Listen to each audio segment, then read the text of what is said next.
Welcome to Hidden Layers, where we explore the people and the tech behind artificial intelligence. I'm your host, Ron Green, and I'm excited to be joined today by Dr. Suyog Jain to talk about self-supervised learning, multimodal models, and the idea that in some ways, data is becoming more important to the advancement of AI than model architectures. Suyog Jain is a research scientist at Facebook AI Research, working in the area of multimodal learning. Previously, he worked at Path AI, focusing on AI in precision medicine and clinical diagnostics. He also spent time as a consultant at Kung Fu AI, working on geospatial data. He holds a PhD from the University of Texas at Austin with expertise in image and video segmentation. Welcome, Suyog.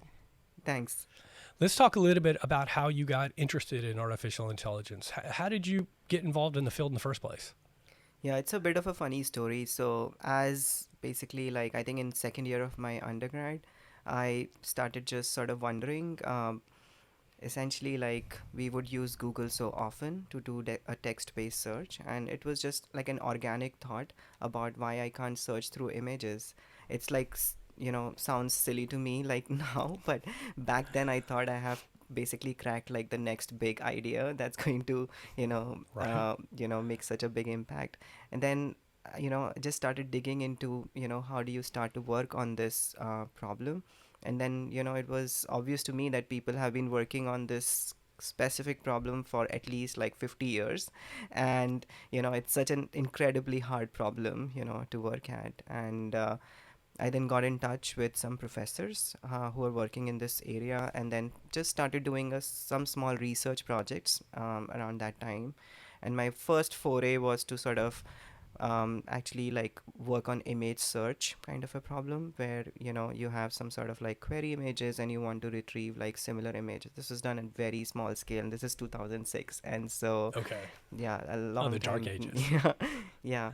And then just interest kept on growing. I did internships in related field, and then came to grad school with sort of like a very clear view that I want to pursue like a doctoral program in this area.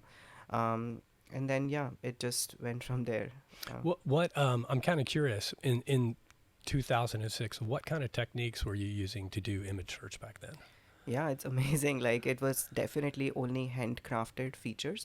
So you would basically like look at the raw pixel values and quantize them in some manner.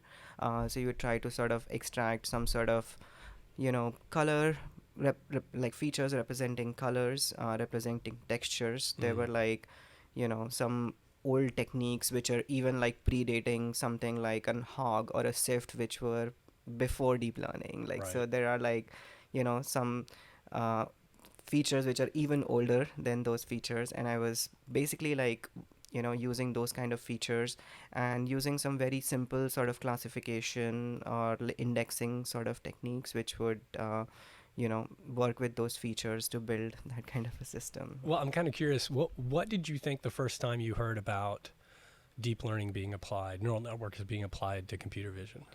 Yeah, it's interesting because when I came to grad school, like in my first semester, I took a neural networks course, and this is pre-deep learning sort of era revolution, and I kept hearing like it's something that no people no longer use, and so Right. like it's something only very small set of people are interested in. It doesn't work in practice, and so even our group was very much focused on non-deep learning kind of techniques. And as basically like AlexNet, which is the first sort of major breakthrough paper that showed how impactful deep learning can be. That came in 2014, which was right at the midpoint of my PhD. And so I always think of my PhD as pre AlexNet and post AlexNet. Right. Right. And, because pre AlexNet, no one was even looking at deep learning in sort of any sense. And so obviously, when AlexNet just gave such a highly big impact result, then we were all very keen, but also skeptical at the same time, because oftentimes things, there's flashes and then things go away, so we continue to ignore it for like a year or so. But then it became clear that this is just so much more powerful than how we were doing things, because pre deep learning, the way vision was done was you would just separate feature design from the learning part of it. And so you would come up with some ways of doing hand designing of features. There's some established techniques. You would sort of come up with newer techniques, and that was what the vision people were doing. That was their main thing: come up with new features, and then just use some standard classifier like an SVM or something on top of that.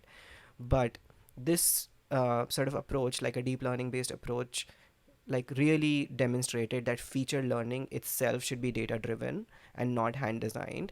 And that is just a paradigm shift in terms of scaling this kind of technique to all sorts of problems, because you cannot hand design features for every domain that comes.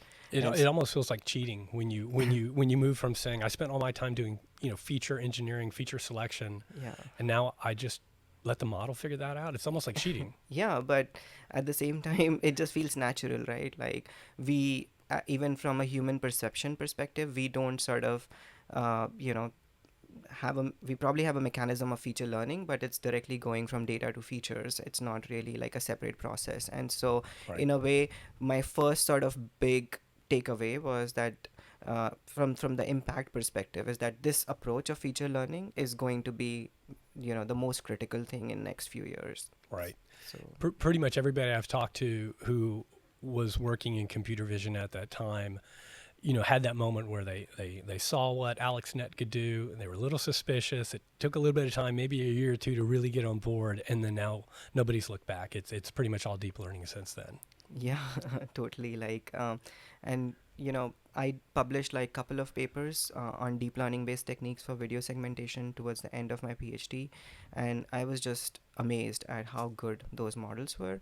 So you could sense that something fundamentally has changed, and it has continued since then. Yeah, unabated. Yeah.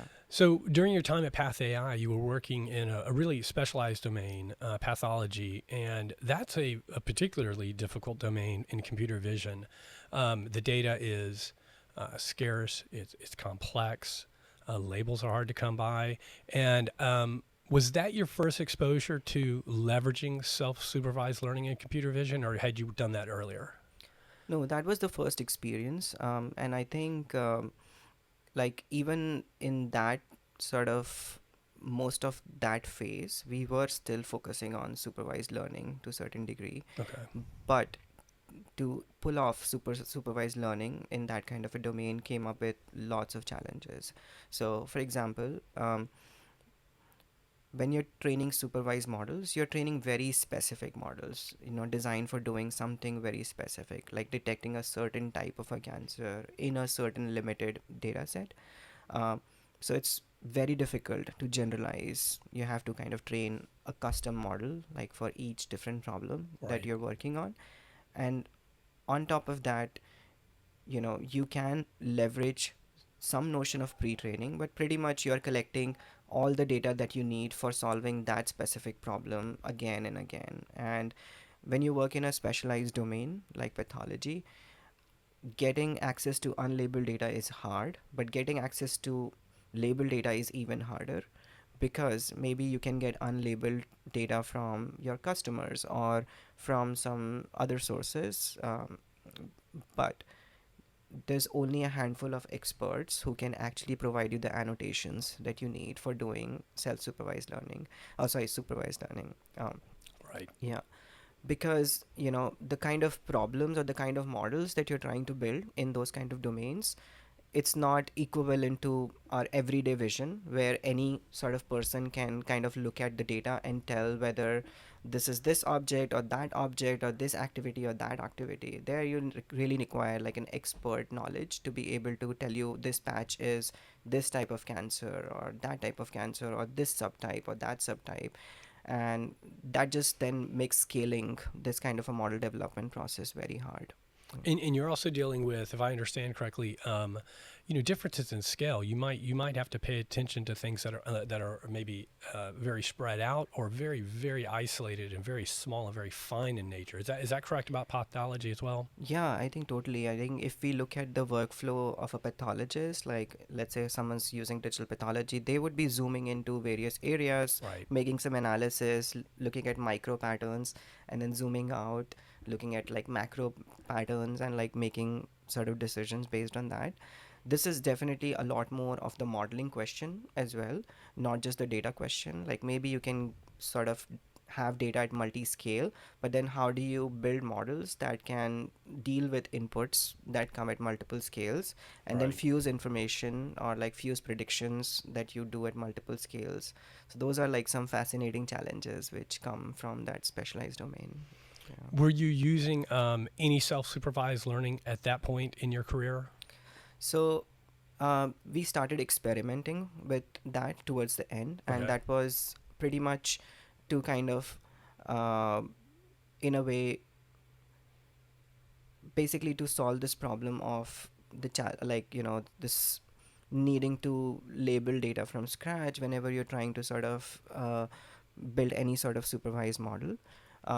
It's expensive, right? Your experts are annotating this data. This expensive both in terms of cost as well as like it's hard to scale because there's a small number of annotators who can do it. So it's not like you can get these images like millions of them annotated quickly.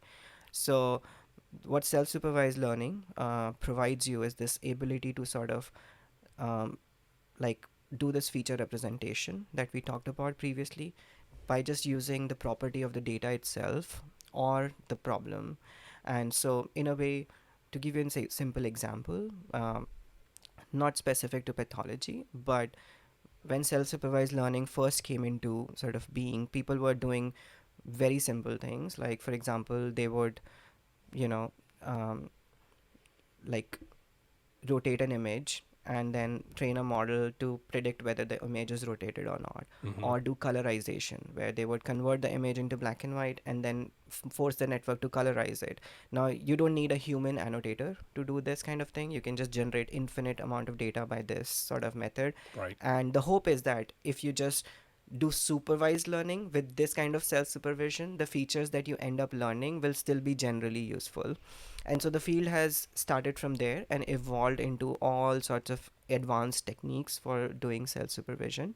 Like some of the most popular ones are doing sort of masked training, where you would mask certain parts of the image and force the network to predict other parts, like the masked parts of the image. And it has been shown that if you do like really large scale training with this kind of an approach, the features that you end up learning are very universally and generally useful. And so we started to explore some of these directions with the hope that, let's say we work on a new problem, we get the unlabeled data and then we can pre-train our model with this kind of an approach. And so even without getting any human labels, it knows a lot about that specific problem or domain. And then we rely on a small amount of handful of human labels to then sort of, in a way, just take those features and convert them into sort of meaningful classes. Like, okay, Right. because it already knows the visual patterns, in some sense what you're only doing is kind of converting those embeddings or visual patterns into names, in some sense. Yeah. Right, right.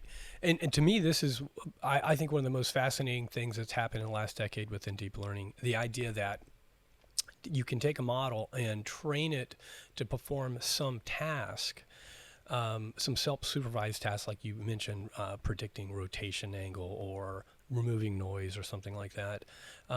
And for that model to become good at that task, it has to learn things that turn out to be really helpful for other completely unrelated tasks. So, for example, face detection or identifying objects in an image.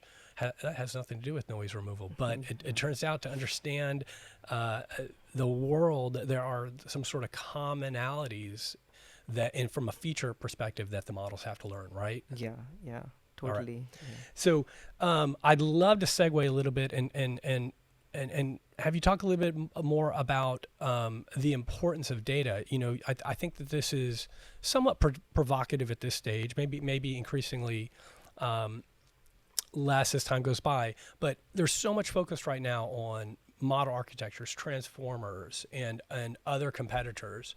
Um, but within specialized domains like pathology, the data can be the limiting factor, right? You might know exactly how you want to approach it from a model architecture, but you're limited by data. Can you talk a little bit about how you are approaching that in other domains, like maybe multimodal domains, to address this expensive hand labeling of data problem? So Yeah, so there's a couple of aspects to it. So I think models are extremely important. And we thought, you know, even when convolutional neural networks were there, they were so good. And now we have a transformer architecture that's even better. And, I don't doubt that maybe in like 5 years or so, we will have another variant of it that will probably be even better. But when you combine that with the power of open source, it's amazing to see that so much of this is being driven through open research, where these architectures, this sort of deep technical knowledge about how to build these architectures, train these models, is widely available in open source.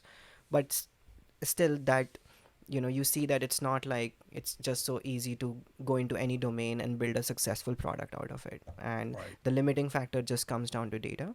There are certain domains for which you just don't have the data to begin with, and then certain domains where you have data, but it's either you know uh, like it's not accessible. Like, so no one is open sourcing data like the way people are open sourcing like models, right? And Right. so you can have the models, but the people who have the data can actually build like great like products out of it, especially. That's a really good way of putting it. We're talking about how important the data is. Um, Proof of that is the fact that companies may spend millions of dollars Yeah, on a model, designing it, training it, and then open source the weights, yeah. but not the data, because Yes, it's a real yeah. differentiator. Yes, totally. And I mean, there's sort of like a huge aspect of that is the differentiator. And then other aspect is the whole sort of notion about privacy and those kind of factors, that it's just not possible like to just put that data out there. But I think still this sort of contribution towards uh, having access to this data, I think, plays the most important role right now. If anyone needs to build a startup in this space, they should not worry about the models right now, and they should worry about the data. That's Oh, the that's sense. fantastic advice. Yeah. That's terrific.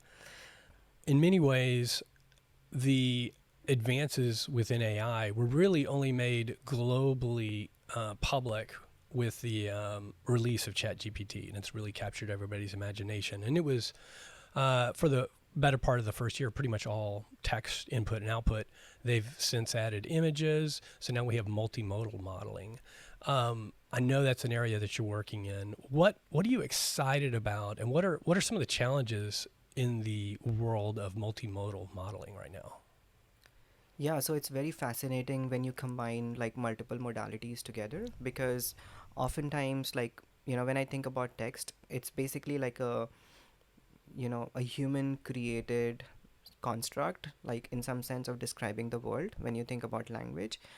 And in some senses, it has like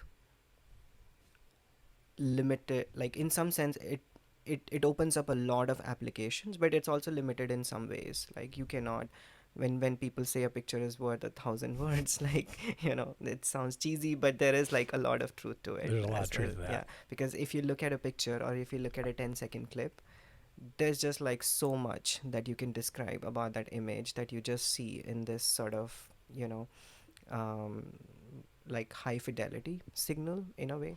And so I think we are not truly multimodal like yet, because right now the approach that I see, generally academia or like industry taking, is to align signals coming out of images or videos to what we know about text, because text gives you this amazing ability of generalizing, Right. because we have so much text about everything that exists in the world.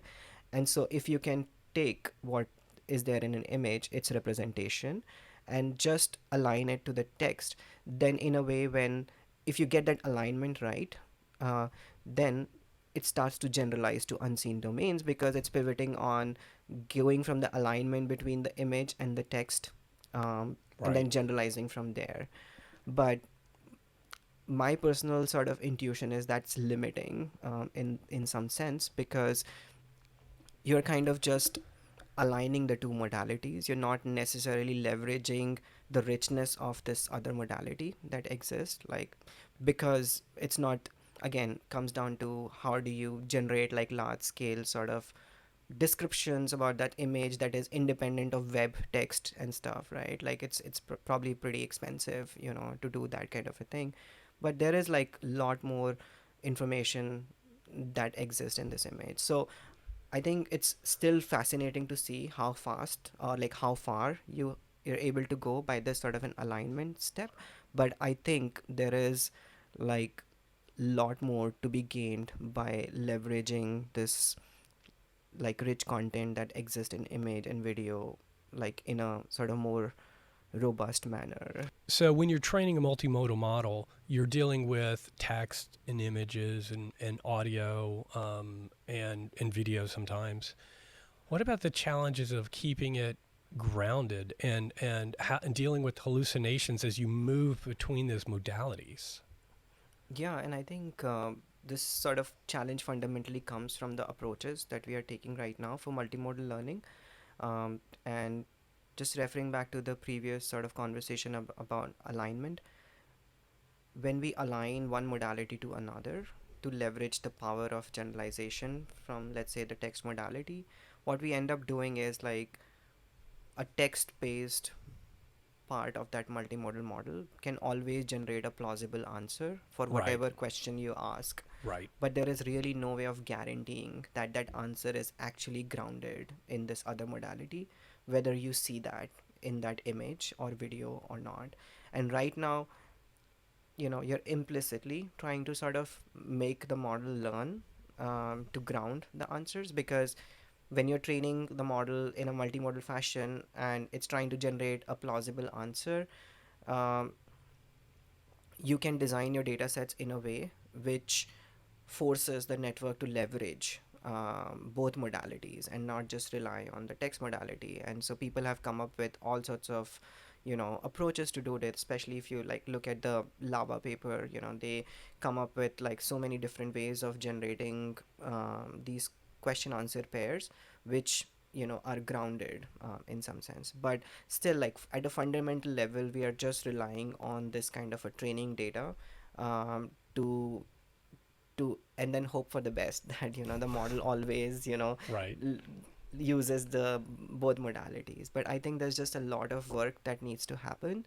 I think in this case maybe on a lot more on the architecture side as well, or the machine learning side of it. Like how do we build models that have a deeper understanding of the world, the semantics that you're seeing in the visual inputs, and then make sure that the answer that you're generating respects that semantics and not just simply like hallucinate. Right. Well, I'm tempted to go into a whole nother area around reinforcement learning with human feedback and things like that, but we'll save that for another time. We'll have you on the show again.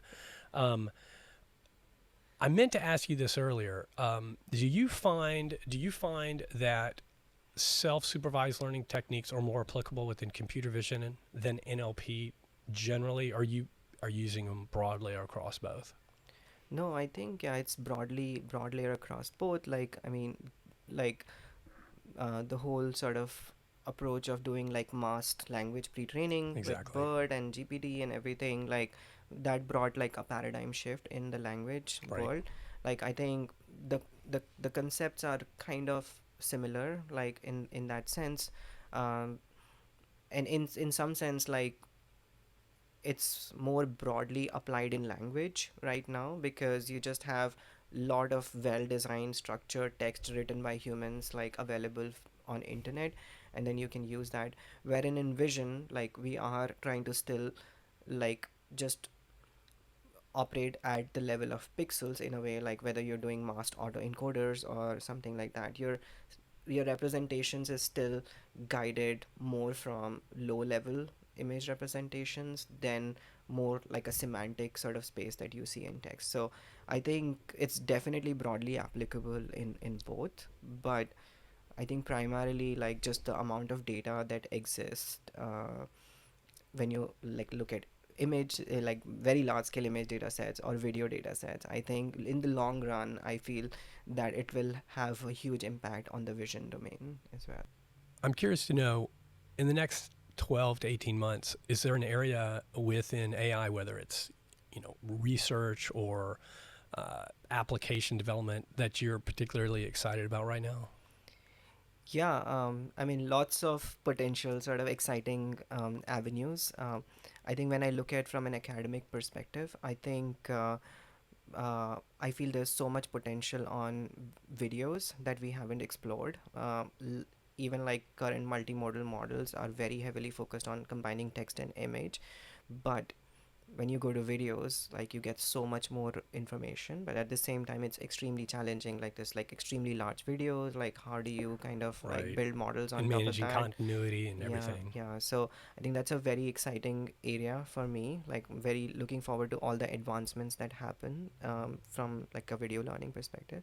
But I think simultaneously, I'm very excited to sort of see what are the kind of real world products or applications people successfully launch, which go beyond what OpenAI is doing or what these like large foundation models are doing. Because like building a successful AI product is very hard. You have to go deeper into a domain and sort of like, just go and like build deep expertise into a domain, get that right data from that domain. So I think people who are working hard on that aspect, where they take some of these advancements of foundation models, but when they combine it with their domain expertise, I think that can lead to amazing things. And so I really hope in next 12 months we see some, a couple of areas which are just completely, transformed using like an AI based product. And That was a perfect sort of closing of the loop, because one of the challenges, as you mentioned, within these specialized domains is the proprietary data, the specialized data, the complex data, and that's one of the challenges with building AI-based products right now. yes. I'd love to ask you a final question. We always ask our guests here, which is if you could, wave your magic wand and have AI help you in some part of your daily life, what would you pick? Yeah, so I think one is related to, I think, creating memories. I feel that when I have a 3-year-old daughter and she is always doing something cute and I never have my phone handy to capture that moment, I wish there was, something like, like a smart camera or something that can just automatically, without me ever worrying about capturing those moments, is continuously capturing those moments and creating like something magical for me that I can just look back. So I don't have to be the active photographer. I'm part of that moment rather than trying to capture that moment. And you know, so that's one Yeah. thing. The other thing, like, I'm really sort of excited about is the potential of these foundation models. Like, in some sense, um, how they're going to impact in how we like learn new things or acquire new skills in a way.